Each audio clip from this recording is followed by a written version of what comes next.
My name is Amelie Silfverstolpe and I'm from Sweden, and I'm running the equivalent of VolunteerMatch called Volontärbyrån.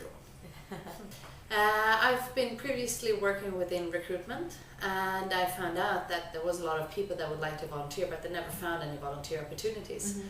So since I knew how to match things on internet, I thought that it would be easy to make the same thing but for the non-profit sector. So that's how I started the Volunteer Bureau 2002.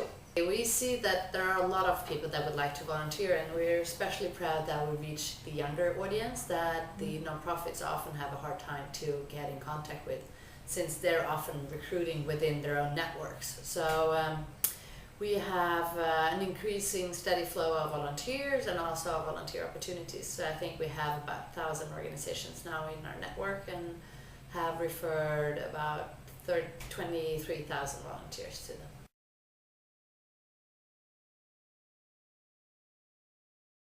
I like to learn from the best. I'm actually here to do a research project for the Volunteer Bureau. We're looking at different paths to develop. One is how to introduce more skills-based and pro bono volunteering in Sweden.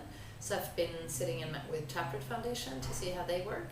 And now I'm sitting with you at VolunteerMatch to learn how you think.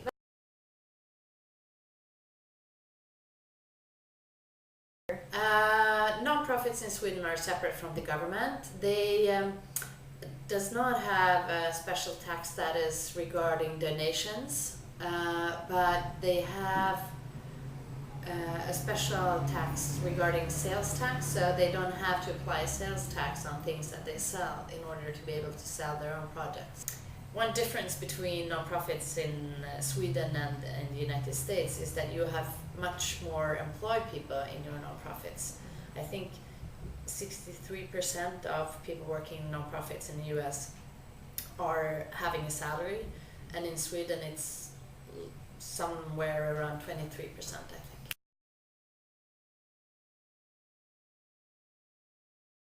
In Sweden, we are one of the top 5 countries in the world actually regarding volunteering. So 48% of the population do volunteer, and in average 14 hours a month.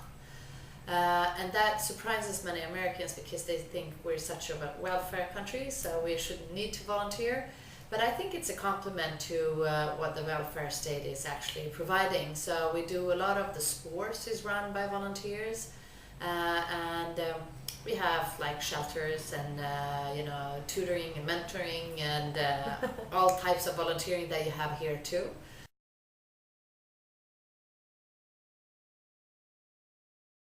One of the biggest challenges in the beginning was getting the organizations to use the internet, because they thought it was going to be odd people coming from the internet.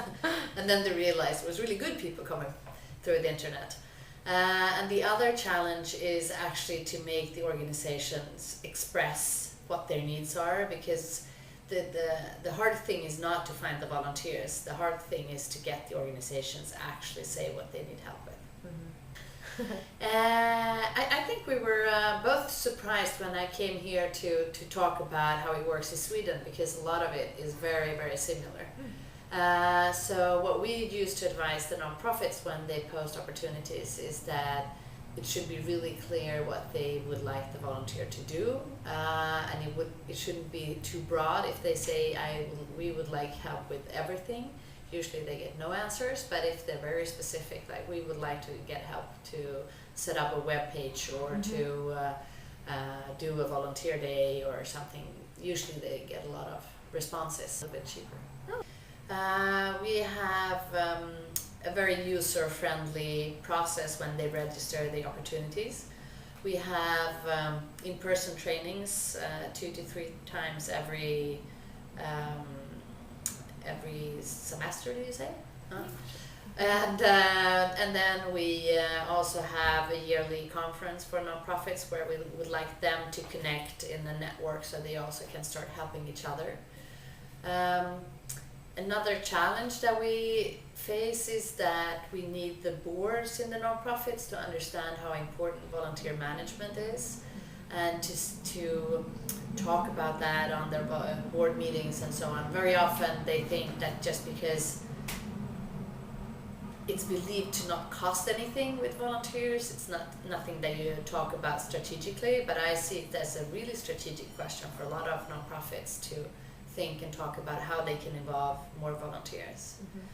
And one of the reasons is because it's proven that volunteers donate more, so getting volunteers on board is also an economical benefit.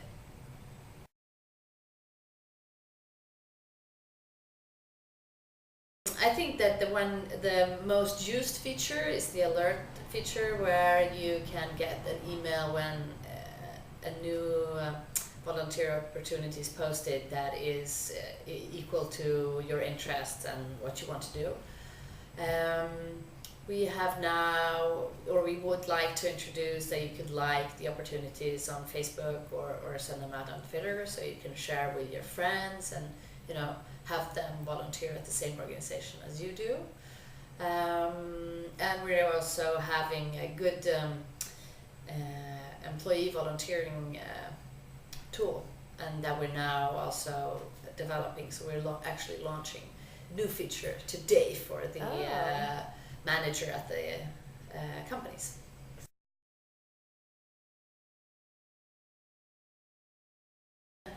We have several success stories, but we know we have one organization, and they said, in the beginning they were putting all the time into finding volunteers. And with the use of our service, they now put all their effort into running the organization, because they get 97% of their volunteers through our service. So it works really well for them. And also because they're looking for younger volunteers that are mentors to young girls. And another thing that I could see that we're doing well is that we're actually introducing people into volunteer work. So 62% of those who we refer say that they take on their first volunteer opportunity through our service. So, which is good, because I see in the future we would probably need even more volunteers. Yeah.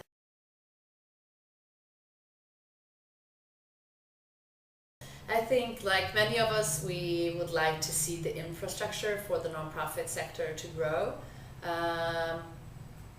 The nonprofit sector needs more training, or they need tools like VolunteerMatch or Volontärbyrån, so we're working quite a lot with the government to make them understand that necessity.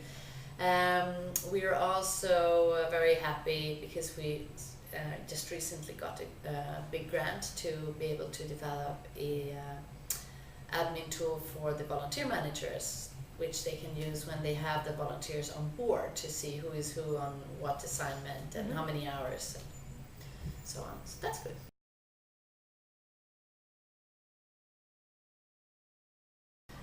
If you're a volunteer, you can search them on our site, but they're all in Swedish. But I know people have used Google Translate to get a grasp on what it is, and you can write your application in Swedish. And for the nonprofits, there are some networks that probably it's a good idea to call us, and we could help to match them with an organization in Sweden doing the same thing. And on European level, there are some umbrellas that also connect volunteer organizations.